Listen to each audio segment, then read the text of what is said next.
Hi everyone, this is Emily from Emily Reads, and today I'm going to bring to you my November book haul. It is quite a lot.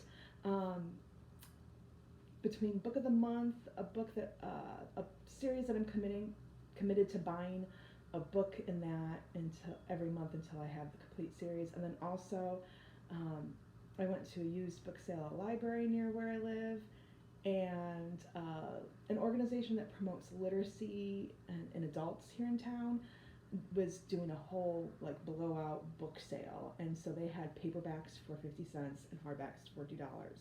So I kind of went to town. But before I show you my book haul, I also want to show you some cute little finds. So at this book sale that I went to, it was like Book Bargain, I want to say, was the organization, and um, they accept donations year round, and then they hold like book sales, I guess, throughout the year. This is the first time I've gone to it and heard of it, um, but they raise funds and use that to help um, teach adults to read. So they had a little box full of free bookmarks, and they said that when they go through the books that people donate, they found these bookmarks that were left behind. So I got some cute little magnetic bookmarks, and this one says "Keep calm and carry on." Ah, I just lost it. Um, Hold on, extreme close up. So this one says "Keep calm and carry on," and I love the magnetic bookmarks because I use them to mark my spot in my reading journal. I use them to mark my start page in the book that I'm reading, and then I have another bookmark for my end page because I like to keep track of the number of pages that I'm reading every day. So I love those little magnetic bookmarks. And then I got this beautiful bookmark. It has like a little cork on the back, but I loved it for the Asian vibe. So I thought it was really beautiful.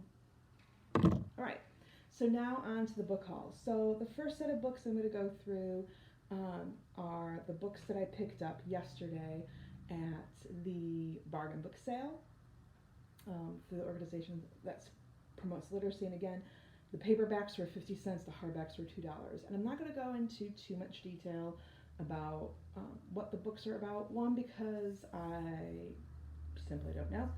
Two, some of them I don't want to read the backs of the books because they will be spoilers for me. So the first book I bought is The Alloy of Law by Brandon Sanderson.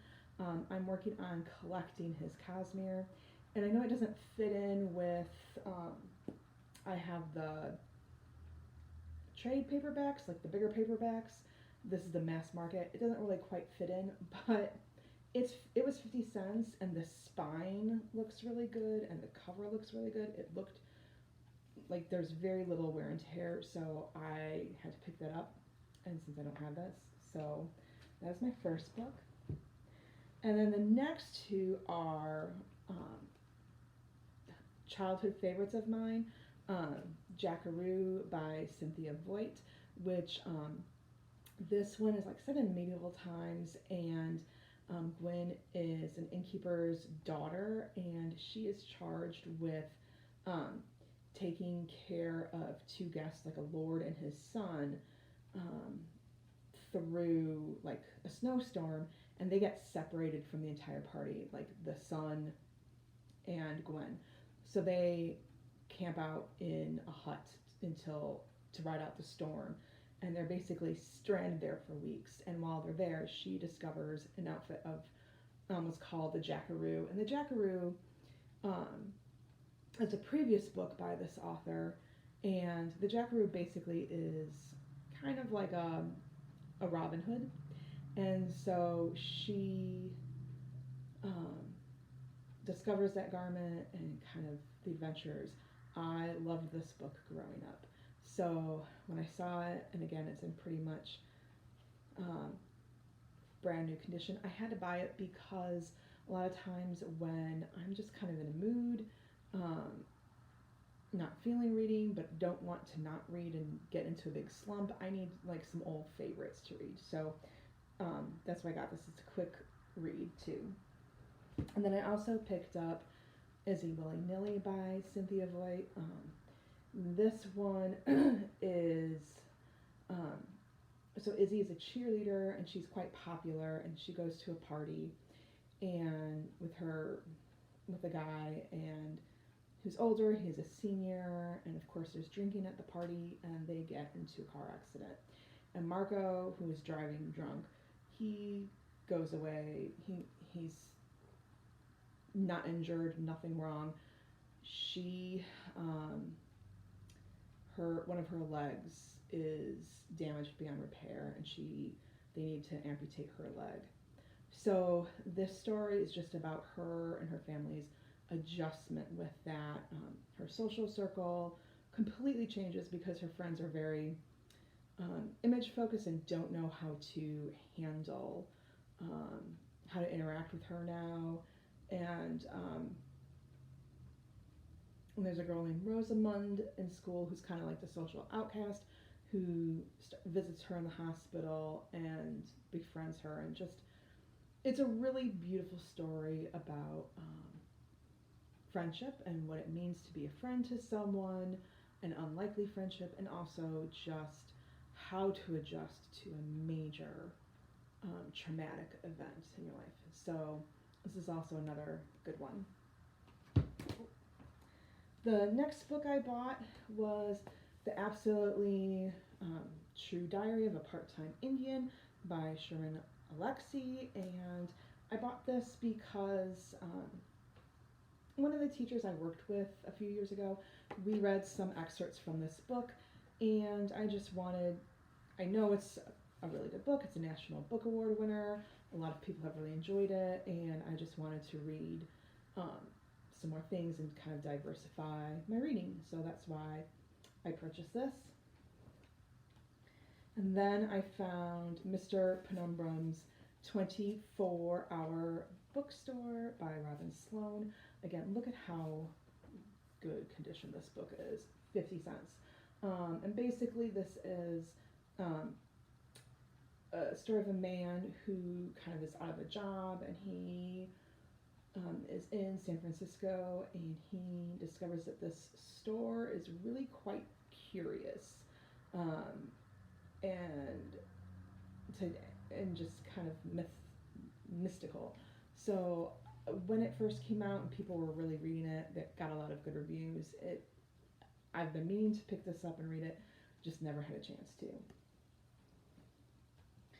And then the next book I got was The Vanishing Girls by Lauren Oliver. She wrote Delirium, and Delirium was a trilogy where like it's illegal to be in love with someone, and this one is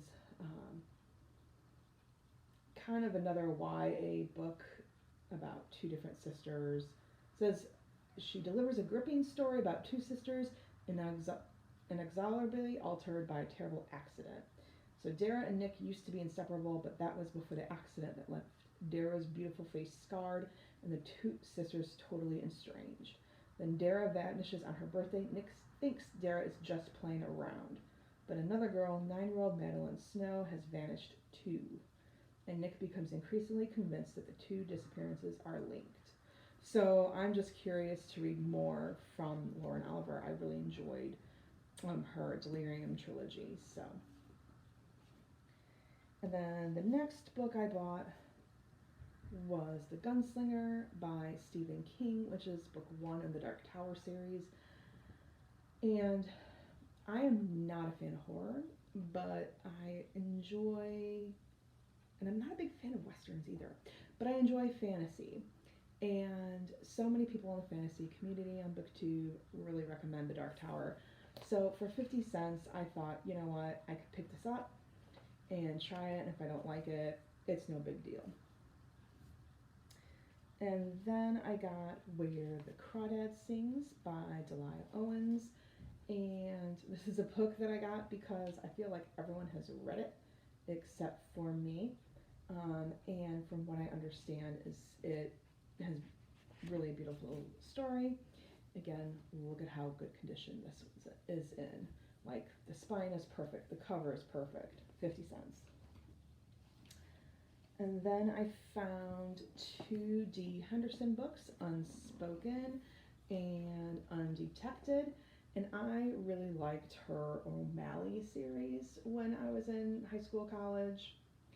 And this now is similar to that, where it's like thrillers and mysteries set in Chicago, and this involves people in the Navy and the FBI. So again, I wanted some more lighter, quicker reads because I've been getting a lot of heavy fantasy lately, so I just wanted some lighter reads.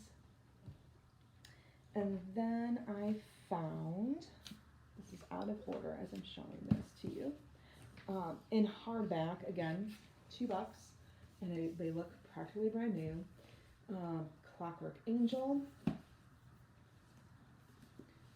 Clockwork Prince, and Clockwork Princesses, and I'm going to tell you right now that this sticker seriously irritates me and I cannot figure out how to get it off. But I enjoyed the Mortal Instruments series. I enjoyed reading them.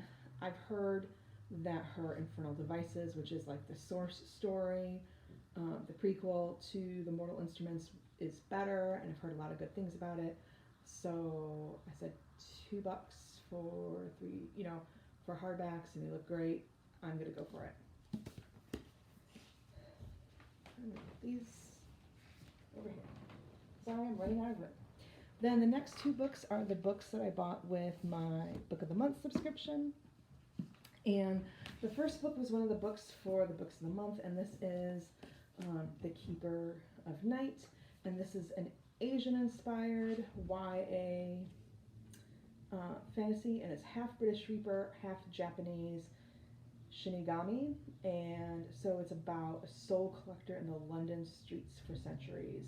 So I am excited to read something different, and I'm hoping that you don't hear this, but my neighbors have just decided to vacuum. So I apologize if you hear the vacuum. And then the next book I bought was an add-on, which is Frederick Bachman's Anxious People. I have not read a single thing by Frederick Bachman. I probably am one of the few people that can say that. But the whole premise of this is about a bank robber gone wrong and having to hide out in an apartment with a bunch of people who are at a showing for that apartment. It just are now kind of like taken hostage by this bank robber. The premise of it to me sounded really fascinating and kind of funny, so I said I'll just add it on. And then the next set of books I got at the library book sale. So some of them were the paperbacks were for $1, and then some of the hardbacks were $6. They are the newer, hardbacks. So the first book I got was Robert Jordan's The Path of Daggers, and this is book 8 in the Wheel of Time. So it's not the best of conditions, but again, for $1, and when I'm trying to collect them all, I said let's do it. So right now I have book 1, book 2, book 3, book 8, and book 10. So I'm slowly getting there. So then I got Jim Butcher's Academs Fury. I probably pronounced his name wrong. Look how good condition that is. It looks brand new, never read. This is book 2 in, good gravy, why can't I think of it? The Codex Alera. So I still need to pick up book 1. But when I knew that this is a big, huge series in fantasy, and since it looks practically brand new, I figured I can figure out how to get book 1. So the next book I bought at the used book sale is a book that I've read, again, like high school, college, and that's A Great and Terrible Beauty by Libba Bray. And this, Gemma Doyle, she comes to England, I think, she comes from India, and I think her mom dies very mysteriously in India, and so she travels to an academy. She gets sent to boarding school in England, where her family's from, and she discovers that she is linked to a magical realm and fantasy, and there's a big mystery behind how her mom died, and she's trying to figure that out. I really enjoyed this series when, like I said, when I was younger. So it was hardback. It was like maybe $2 or $3. So, and looks in great condition. So I picked it up, and now I got to get the other books. Then I found Lore, and this was a $6 find, but I mean, it's pretty much a brand new paperback or hardback. So for $6, I had to do it. And this basically is 9. So every 7 years, I'm going to just read from the book flap. Every 7 years, Aegon, I don't know how to pronounce that, sorry, begins. As punishment for a past rebellion, 9 Greek gods are forced to walk the earth as mortals. They are hunted by the descendants of ancient bloodlines, all eager to kill a god and seize their divine power and immortality. And then, so this follows Lore Perseus, and she like flees that world. I was never a big fan of Greek mythology, but I love it when like reading the old myths. Like my freshman year of high school, I was like, this is torturous, but so much of literature draws from that mythology and makes references back to that mythology, so I understand why it's important. So I love it. Like, I love Rick Riordan. I love it when people take that ancient mythology and make it accessible and understandable for a modern audience, because to this day, I mix up Greek and Roman gods. I forget who they are and what they are in charge of and in control of. So I want to learn more of that mythology, but I want to do it in an accessible way. So hopefully this will give a little bit of that, and also be a really good story. And then I also found at the library book sale by Rochelle Mead, Game Board of the Gods. And I really loved her Vampire Academy series. I also liked Bloodlines by her, and I actually liked Bloodlines, the spin-off series, better than Vampire Academy. But this is, the tagline is, "The truth is, when you banish the gods from the world, they eventually come back with a vengeance." So this is a futuristic world nearly destroyed by religious extremists. And so Justin March is a former investigator of religious groups who is sent into exile after a failed job, a fate that has left the brilliant servitor bitter and free to indulge his addictive personality. So, and now he's sent to solve a string of ritualistic murders. So it's the first in the series. I figured it's safe for me to pick up the first book. If I like it, great, I'll keep it and read the rest. If not, I can just pass it on. And the last book, and I'm really working hard to not read the back of the book, because I know there's going to be spoilers on this back of the book, is The Golden Fool by Robin Hobb. And this is the second book in the Tawny Man trilogy. And the Tawny Man trilogy, which I have Fool's Errand, the first book, set on my TBR for November. The Tawny Man trilogy picks up with Fitz and the Fool several years after the events in the Farseer trilogy. And so the Prince Dutiful is set to marry an Out Islander to kind of unite the Six Duchies and the Out Islands people. And Prince Dutiful, right before his wedding, disappears. And so Fitz is tasked with going and finding Prince Dutiful. This book continues the trilogy, and this book is the 8th book in the realm of the Elderling. So now, when I read this in December, I'll be halfway through the realm of the Elderling series. And also, just look how gorgeous this cover is. What I love about this cover is, this is the UK version. I love just how medieval it looks. I love medieval times. Like, and to me, nothing says fantasy than medieval times.